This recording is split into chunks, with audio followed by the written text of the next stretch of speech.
que a mesa representa para você? A mesa, ela representa um lugar de comunhão. Ela representa uma troca de experiências, troca de afetos. A mesa é um lugar de paz, ou deveria ser um lugar de paz. Quem é que gosta de estar almoçando ou jantando e de repente dá uma briga, estoura uma confusão, um conflito, e daí um já sai, o outro diz que não vai comer? A nossa casa, e principalmente a nossa mesa, tem que ser um lugar harmônico, um lugar onde Jesus venha a ser refletido na nossa mesa. Então eu creio que a mesa é um lugar de comunhão. Só que durante o dia a gente passa por várias mesas. É a mesa de trabalho. Você senta em reuniões e senta ao redor de mesas. Está com amigos, está em volta de mesas. Está na igreja, tem uma mesa espiritual aqui. Faz parte de algo, você está numa mesa. E tem lugares que, se você não se posiciona naquele lugar, se você não se posiciona ali, não exerce um governo, você acaba participando da mesa, da roda dos escarnecedores. É por isso que eu acredito que nós temos que ter posição. Temos que ter posição na mesa, certo? Bem, e nesse texto fala exatamente sobre isso. E a pergunta que eu quero começar aqui, essa palavra, é: quem está na sua mesa hoje? Será que não tem um Judas aí, embustido? Eu tenho uma notícia boa e uma notícia ruim. A notícia boa é que sempre vai haver pessoas maravilhosas nas mesas. A notícia ruim é que os Judas sempre aparecerão também. Então a notícia boa é que sempre vai ter pessoas maravilhosas na nossa mesa. A notícia ruim é que os Judas sempre aparecerão. E é sobre isso que nós vamos falar. Evangelho de João, capítulo 12, do verso 1 em diante. Abra seu coração, porque hoje é um alerta para você. Nós queremos ser muito abençoados, mas não queremos discernir a nossa mesa. Discernir a mesa, com quem você senta, vai dar resultado. Você vai ter resultados muito grandes se você começar a perceber, ter mais atenção quem você está colocando na sua mesa. João capítulo 12, verso 1 diz: Veio, pois, Jesus 6 dias antes da Páscoa a Betânia, onde estava Lázaro, a quem ele ressuscitara dentre os mortos. Deram-lhe ali uma ceia. Marta servia, e Lázaro era um dos que estavam à mesa com ele. Diga comigo: a mesa com Jesus. Se o Judas aparece na mesa de Jesus, não vai aparecer na minha mesa e na tua mesa? Se o Judas apareceu na mesa de Jesus, não vai aparecer na minha? Ah, ele vai aparecer. Aí você diz: não, na minha ele não cruza. Tem certeza? Judas sempre aparece. Judas sempre aparece. E o Judas pode ser um convidado. O Judas pode ser um colega de trabalho. Mas vamos continuar aqui. Então Maria, tomando uma libra de bálsamo, de nardo puro, de grande preço. E quando a Bíblia fala aqui de grande preço, era mais ou menos o valor de um ano de trabalho. Então você pega um trabalhador, o salário mínimo em torno de R$1.400. No ano, isso dá mais de R$15.000, quase R$16.000. Era um valor altíssimo, esse nardo que Maria tinha. A família, Lázaro, era rico. Os pés de Jesus e os enxugou com seus cabelos, e encheu-se a casa do cheiro do bálsamo. Mas Judas Iscariotes, um dos seus discípulos, aquele que o havia de trair, disse: olha que interessante, o que um convidado vai falar para um anfitrião. O Judas não tinha respeito. O Judas não tinha protocolo. Ele rasgava o verbo mesmo, falava mesmo. Se você não souber se portar na mesa dos poderosos, você não pode fazer parte da vida deles. Você tem que saber se portar em cada lugar. Você tem que aprender. Em cada lugar você tem que aprender a se portar. Eu vejo pessoas que têm muito potencial, mas elas não sabem se portar. Nos lugares que Deus dá oportunidade para elas estarem. Sabe quando eu vou fazer algumas pessoas, eu cuido muito quem eu vou levar junto comigo. E ainda dá problema, mesmo cuidando. Porque tem gente que não tem papas na língua, fala bobagem, não sabe se portar. Porque há pessoas que não respeitam a cadeia de comando. Se eu sou convidado para ir na casa de uma pessoa e eu levo um convidado comigo, aquela pessoa tem que se reportar a mim. Então ela tem que primeiro esperar com que eu fale, para que depois ela fale. Judas era desrespeitoso, desonrava, não sabia os protocolos do reino. E olha o que está escrito aqui: por que não se vendeu bálsamo por 300 denários e não se deu aos pobres? Se metia na vida dos outros, enxerido. Judas era enxerido. O que ele tinha que ver? Se a mulher ofertou para Jesus, o que ele tinha que ver? Se a mulher estava querendo honrar Jesus, presentear Jesus, abençoar Jesus, o que Judas... É um problema quando as pessoas se metem na vida dos outros. É um problema quando as pessoas não sabem cuidar do que é seu. Eu tenho certeza que se a mulher derramasse o perfume nos pés dele, ele ia ficar maravilhado. Mas como foi nos pés do mestre dele, ele se endemoniou. Judas não tinha cuidado dos pobres. Judas tinha inveja. Judas era um ladrão. Tenha cuidado com aquelas pessoas, sabe, que elas são super caridosas, super espirituais, mega amorosos, porque essas pessoas podem ter veneno dentro delas. A Bíblia diz que Deus, Ele não vê o exterior. Deus vê o quê? O coração. Quer conhecer uma pessoa? Observa o que sai da boca dela. Quer conhecer o coração de alguém? Presta atenção no que sai da boca dessa pessoa. Presta atenção no que sai da boca. E quem fala pouco, às vezes é sábio. Então, com as pessoas que estão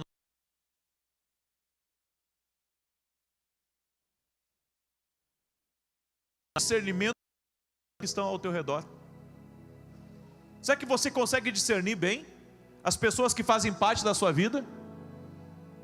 Diga para a pessoa que está ao seu lado: discernimento. Olha o que ele disse. Ora, ele disse isso não porque tivesse cuidado dos pobres, mas porque era ladrão, e tendo a bolsa, subtraía o que nela se lançava. Respondeu, pois, Jesus: deixai-a para o dia da minha preparação, para a sepultura o guardou, porque os pobres sempre os tendes convosco, mas a mim nem sempre me tendes. Eu fico observando, às vezes quando uma pessoa faz algo para Deus, tem gente que critica. Será que não é o espírito de Judas ali? Tem gente que critica você de vir na igreja, critica você de semear na obra, critica você de Eu fico pensando se essas pessoas não são Judas. Porque foi exatamente. Só que as pessoas, elas não analisam o contexto. Elas não olham para as coisas. Nós vemos aqui várias pessoas, vários tipos de pessoas que estavam nessa mesa, nesse dia da ceia. Primeiro, nós vemos que Lázaro estava à mesa. Quem foi Lázaro? Aquele que Jesus ressuscitou. Lázaro, a pessoa que era amigo de Jesus, que ele chorou pela incredulidade das pessoas e também pelo seu amigo que havia morrido. Jesus ressuscita Lázaro. Sabe que é um negócio extraordinário ser amigo de Jesus. E a Bíblia diz assim: vós sereis meus amigos se fizerdes o que eu vos mando. Eu quero ser um bom amigo para Jesus. Eu quero que Ele seja meu amigo. Eu quero fazer de tudo para agradar a Ele. E a minha pergunta para você é: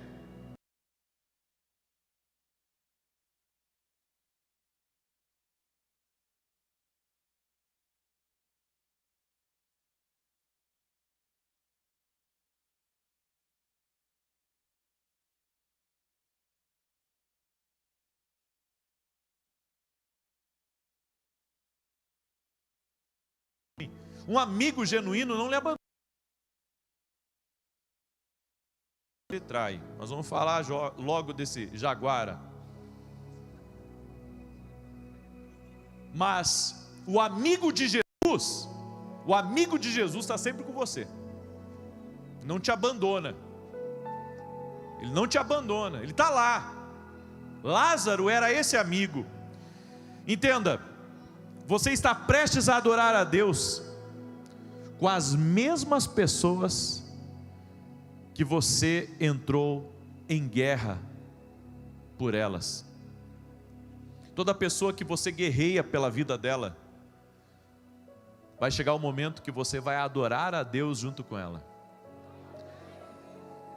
Hoje você não vê seu marido na igreja, você não vê seu filho na igreja, você não vê uma pessoa que você gostaria, tua família na igreja, mas você está guerreando por essa pessoa. Hoje você guerreia, amanhã você adora com ela. Jesus guerreou pela vida de Lázaro. Jesus chamou Lázaro da morte, estava morto há vários dias. Jesus foi lá e guerreou. E depois da guerra, eles sentaram na mesa juntos. Essa é uma promessa de Deus. Se você guerrear pela tua casa, se você guerrear por aqueles que você ama, vai chegar um momento que você vai adorar com essa pessoa. Hoje você guerreia por aquele que não quer saber de Jesus, não quer saber da igreja, não quer saber de servir a Deus, não quer saber de nada que você faz, mas amanhã você vai adorar com essa pessoa, porque foi o que aconteceu aqui. Essa é a palavra que está aqui. E também nós vemos uma coisa: Maria estava naquela mesa. Diga comigo, Maria. Ela derramou o perfume, o nardo, o óleo caríssimo sobre os pés de Jesus. A Bíblia nos diz em 2 Samuel capítulo 24, verso 24: não oferecerei holocaustos ao Senhor que não me custaram nada. Não oferecerei o que não me custa. A mesma coisa, interessante, é o mesmo padrão. Davi falou a mesma coisa quando ele foi comprar a eira de Araúna. Araúna quis dar para ele e ele disse: não, eu não vou dar ao meu Deus o que não me custa nada. As pessoas querem dar a Deus aquilo que não lhes custa nada, aquilo que sobra, aquilo que é barato, aquilo que não significa alguma coisa. E eu aprendo aqui com Maria, que estava na mesa com Jesus, que ela deu a ele aquilo que lhe custava. Naquela época só os ricos tinham acesso a esse tipo de óleo. Só os ricos tinham, porque era muito caro. Imagina, 1 ano de trabalho para comprar um frasco desses. Por que às vezes nós criticamos o que as pessoas fazem para Jesus? Por que às vezes nós criticamos? É o espírito de Judas. que fica criticando o que você faz, que fica criticando o teu serviço a Deus. Porque hoje, no momento que nós estamos vivendo da igreja, nós vemos escândalos, nós vemos coisas erradas, vemos coisas boas também, mas eu vejo que aquelas pessoas que querem fazer para Deus, elas são criticadas, sabe? E nunca me caiu um pedaço servir no reino, nunca me caiu um pedaço, sabe? Limpar uma igreja, nunca me caiu um pedaço, limpar um banheiro. Hoje eu não faço mais isso, mas já fiz. Mas há pessoas, sabe, que elas não entendem isso, que você tem que fazer alguma coisa. Elas dizem que isso não significa nada para Deus, que a igreja tem condições de pagar alguém para limpar, a igreja tem condições de alguém. Claro que a igreja tem, algumas igrejas têm, a maioria não tem, outras têm. Mas vem cá, eu não quero fazer nada pelo reino, eu não quero ajudar em nada, eu não quero me envolver com nada. Eu acredito que cada um tem o seu trabalho, mas se eu tirar um pouco do meu tempo, sabe, para servir a Deus, e claro, tudo com entendimento, tudo com maturidade e tudo com equilíbrio, eu não creio, sabe, que Deus vai deixar de me abençoar. Até quando termina o culto e as cadeiras estão reviradas, se eu for arrumar aquelas cadeiras, quem vai me recompensar é Deus. Eu não preciso que façam nada para mim, sabe? Mas tudo que eu fizer para Deus, eu creio em recompensas. Aí tem gente que diz que não tem recompensa nenhuma, mas vem cá, por que não? Nós temos que ter um entendimento diferente, servir, e um detalhe, todos devem servir, de uma maneira ou de outra, seja numa portaria, seja lá no estacionamento, certo? Arrumando uma coisa dentro da igreja, ou servindo no departamento infantil, ou até mesmo com os visitantes da igreja, ou no discipulado. Servir a Deus é um prazer, servir a Deus é um prazer. Não deixe ninguém roubar isso de você, não deixe ninguém roubar isso de você. Eu não estou sendo pago para estar aqui, eu sirvo aqui por prazer. Sempre busquei essa condição, para que tudo que eu fizesse, eu queria fazer para Deus. Só que as pessoas não interpretam assim, as pessoas não interpretam desse jeito, mas é o que vale é você fazer para Deus. Diga para a pessoa que está ao seu lado, fazer para Deus. Judas criticou o gesto de Maria. Não pensa você que tudo que você for fazer para Deus não vão lhe criticar. Vão lhe criticar. Sabe, talvez você tenha a sua empresa e você tenha que vir aqui no meio da semana para resolver determinada coisa, ou para servir, até num culto da tarde que nós temos aqui, e alguém diz assim: o que você está fazendo, deixando a tua empresa? Bom, a tua empresa é um meio de você servir a Deus, vamos entender dessa maneira. Mas servir num culto da tarde, quando você tem a oportunidade, ou quando você é escalado, também é uma oportunidade. Sabe, algumas pessoas não entendem que para você servir, você não precisa ser, sabe, pago para aquilo. Você quer fazer de coração, Eu fui, agora, essa semana eu levei a minha equipe, sempre na quinta-feira, quando nós chegamos num lugar, eu sempre levo toda a minha equipe no restaurante. Eles vão junto comigo, depois eles têm que comer por conta própria, no restaurante do hotel, ou procurar um outro restaurante, porque daí eu já não tenho tempo mais de estar com eles. Mas na quinta-feira à noite, sempre que a gente chega num lugar, eu sempre levo todos eles para jantar num lugar. Daí eu fui jantar com eles num restaurante em Brasília. Chegamos lá, fomos bem servidos, sabe? E quando terminou, eu chamei o garçom e eu disse: traz a conta para mim, por gentileza. E o garçom chamou o chefe, o dono do restaurante. Nesse restaurante almoça cerca de 700 pessoas, se não me engano, por dia. É um big de um restaurante em Brasília. E daí o dono do restaurante chegou e disse: o senhor não vai pagar hoje aqui. Eu disse: eu não vou pagar não, mas eu quero pagar, porque eu não gosto de, sabe, eu não gosto de me passar com ninguém, eu não quero aproveitar de ninguém. Eu disse: eu quero pagar. E ele disse: não, sabe por quê?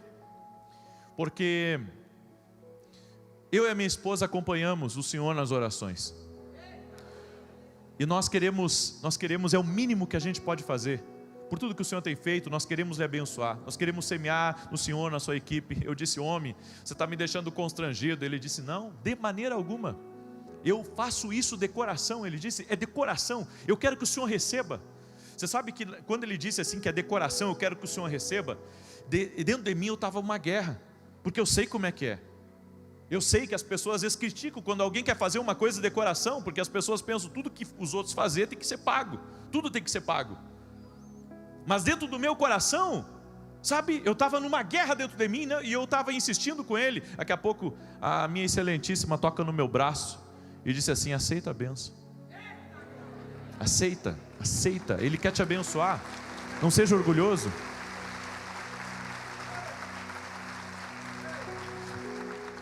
Esse é o problema da gente, de todos nós. Às vezes a gente não quer aceitar algo, sabe?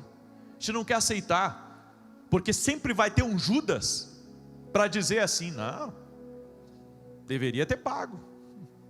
Sempre vai ter um Judas para dizer: o que essa mulher está fazendo aí? O que essa mulher está fazendo aí? A gente pode vender isso aí e dar para os pobres. Eu fico pensando, sabe? Nós enviamos, quase totalizando todas as ofertas que mandamos para o Rio Grande do Sul, quase 300 mil mandamos para o Rio Grande do Sul. Aí tinha sempre alguém que falava assim: o senhor não vai ajudar? Puxa, todo dia estava mantendo uma igreja, estava mandando ajuda para um lugar, mandando ajuda para outra obra social. Sabe, as pessoas não querem, sabe, o Judas, o espírito de Judas é esse. Ele nem sabe do que a gente está fazendo, e eu não gosto de divulgar muito, compartilhei nos meus stories alguma coisa, sabe? Mas as pessoas ficam sempre, sabe, elas não sabem do contexto, e elas ficam cutucando, ficam criticando, ficam atacando, porque o espírito de Judas é esse. Ele não aceita que você esteja bem, não aceita que alguém venha te honrar. Você acha que se o teu marido lhe der um carro, recebe aí, irmã, não perde a oportunidade de pegar os ganchos do espírito assim, ó. Se o teu marido te dá um carro, tá? Se o teu marido te dá um carro, você pode ter certeza que o espírito de Judas vai se levantar contra ti. Alguém da família dele vai falar: você viu como ele dá carro para a mulher dele? E nada de consertar a casa da mãe.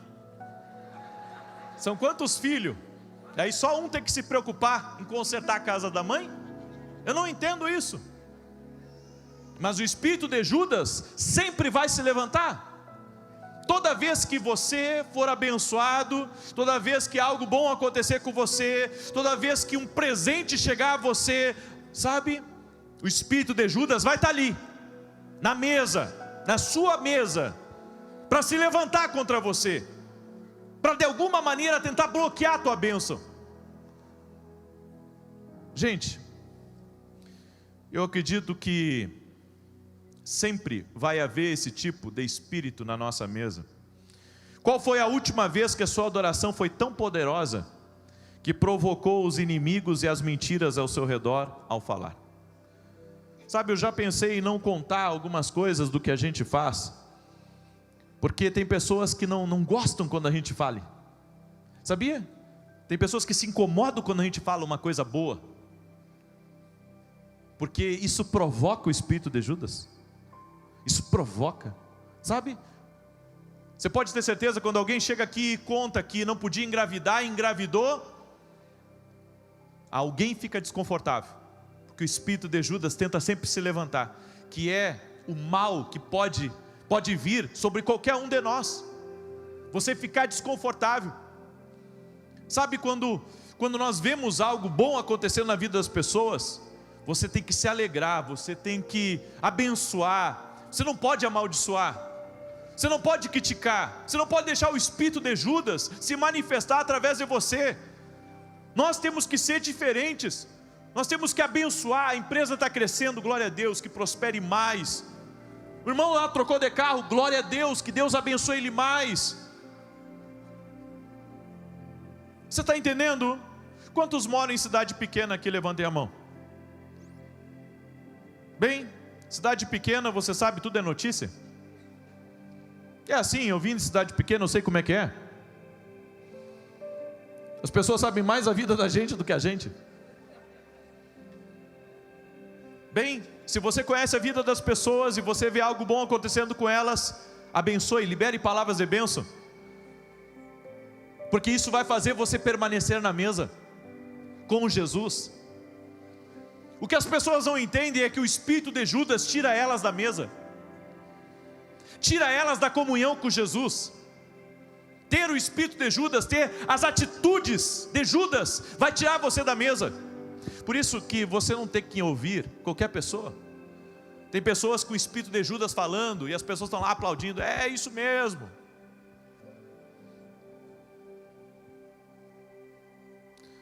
Bom, você tem que saber que algumas pessoas nunca entenderão a sua adoração. Coloca isso na sua cabeça. Tem gente que não vai entender o que você faz. Tem gente que não vai entender a tua adoração, tua honra. Sabe, o fato de você valorizar. Tem gente que vai pensar, puxa, deve estar louco. Mas se você está fazendo aquilo de coração, Deus está tocando, faça. Independente se gostem ou se não gostem, se vão torcer o nariz, se vão achar que você é puxa-saco, seja lá o que for. Sabe, você tem que fazer. Talvez lá na tua empresa, no lugar que você trabalha, você pensa assim, puxa, eu gosto de levar um cafezinho para as pessoas que estão lá, sabe, todos os dias, eu gosto de honrar ela e servir. Aí alguém diz, vai lá, puxa saco. Só que você faz aquilo de coração, você não está querendo um reconhecimento, sabe, você não está querendo você faz aquilo porque você quer ser generoso, você quer, sabe, dar alegria para o dia das pessoas, você quer fazer aquilo de coração. Mas sempre vai ter alguém que vai tentar puxar o seu tapete, dizer assim, não, você está querendo alguma coisa. Tenho certeza que tem gente aqui que já enfrentou isso. Foi ser dócil, foi ser amável, foi ser generoso, foi ser caridoso, foi de alguma maneira, sabe, prestar adoração a Deus, servindo bem as pessoas, e alguém torceu o nariz para você, parou de falar contigo. É o espírito de Judas. Sempre vai se levantar contra aquilo que é bom, sabe? E eu vou dizer mais, tem muita esposa aqui, que quando casou, começou a tratar bem seu marido, começou a tratar bem sua esposa, aí os outros começaram a criticar. O teu tratamento, o tratamento que você tem com a tua esposa, o tratamento que você tem com os teus filhos, aí alguém começou a falar alguma coisa no teu ouvido, dizer, para que tudo isso? Né? O que você está querendo? Né? Agora come na mão dela? É isso? Você pensa que o espírito de Judas não se manifesta assim também? Com o teu tratamento com os teus filhos, com o teu tratamento com o teu marido, com a tua esposa, quando você quer tratar bem, quer tratar, sabe, com carinho, com amor, com dedicação, o espírito de Judas sempre vai se levantar. Para quê? Para parar a tua adoração. Porque quando você honra bem teu marido, honra bem tua esposa, honra bem teus filhos, Deus te abençoa. Algumas pessoas nunca vão entender, se você vive o tipo de vida em que as pessoas nunca questionarão. Ela não disse, quando todo mundo sair eu vou fazer isso. Maria não disse isso. Ela tinha Lázaro lá, ela tinha os discípulos lá, e ela fez publicamente. Tem gente que só faz, sabe, nada de errado de fazer no secreto, mas fazer no público também é algo considerado por Deus. Aquela mulher fez no público. Diga para a pessoa que está ao seu lado, tem coisas que você tem que fazer publicamente. É por isso que o testemunho público é poderoso. Sabe, você dizer, não, eu faço e faço com alegria. Quando alguém lá no teu trabalho ou no meio da tua família começar a bater nos crentes, começar a falar mal das igrejas, aí você tem que dizer, peraí, não é todo mundo assim. Você tem que testemunhar, essa é a adoração de Maria. É a adoração, sabe, aquela mulher, ela derramou seu nardo puro sobre os pés de Jesus. É o momento que você tem que falar, peraí, vamos parar de falar isso. Eu não gosto disso. Eu não me sento nessa mesa que fala mal de todo mundo, que janta a vida do pastor e a família dele. Sabe, eu não me sento nessa mesa. Eu não me sento nessa mesa que se reuniu só para falar mal. Eu não participo, porque eu tenho um amigo que se chama Jesus Cristo, e ele não se senta nessa mesa.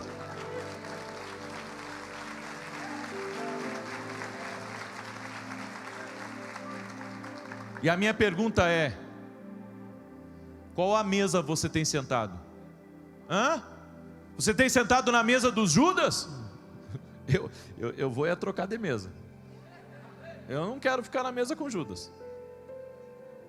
Eu quero ficar em mesas que tem Lázaro, mesas que tem Maria, mesas que tem Marta, mesas que Jesus está, sabe? Eu quero estar nessa mesa, porque Judas não pôde prevalecer nessa mesa.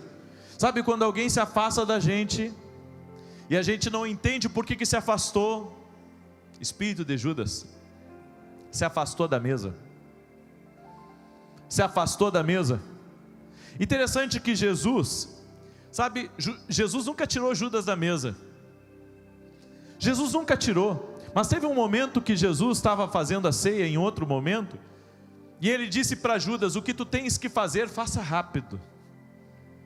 Sabe por quê? Jesus estava dizendo para Judas: Judas, eu conheço você. Eu conheço você, eu sei quem você é. Faz de uma vez o que você vai fazer. Vai lá e me trai por 30 moedas de prata. Deixa eu lhe dizer uma coisa: os Judas se levantam e saem, por causa da luz que está na mesa. É por isso que você não pode permanecer em mesas aonde tem Judas falando. Se Jesus tirasse seu irmão do túmulo, você o louvaria como essa mulher fez? Você o adoraria dessa maneira? Se Jesus tirasse sua irmã do túmulo, você o adoraria dessa maneira? Você honraria Jesus dessa maneira? Porque foi isso que Jesus fez, tirou Lázaro do túmulo. Será que você faria desse jeito? Será que você faria desse jeito também? Será que você teria tanta gratidão a Deus que o serviria desinteressadamente? Diga para a pessoa que está ao seu lado: o que você faria se Jesus tirasse alguém da tua família do túmulo? Porque tem gente que Deus fez grandes coisas na vida deles, mas eles nunca derramaram nada sobre os pés de Jesus. Eles nunca se envolveram com nada. Sabe, talvez você tenha um testemunho vivo dentro da sua casa. Talvez você tenha um milagre dentro da tua família. Talvez Deus fez coisas grandes na tua vida. Você deveria ter a atitude de Maria, estar prostrado aos pés de Jesus. Sabe, ela derramou perfume sobre os pés de Jesus. Ela se entregou. Aquele nardo representava sua energia, representava seu trabalho, representava seu esforço, representava sua dedicação. E a Bíblia diz que ela enxugou com os seus cabelos. Ou seja, ela queria honrar. E a Bíblia diz que o cheiro daquele nardo encheu a casa. Todos vão sentir o cheiro da sua adoração.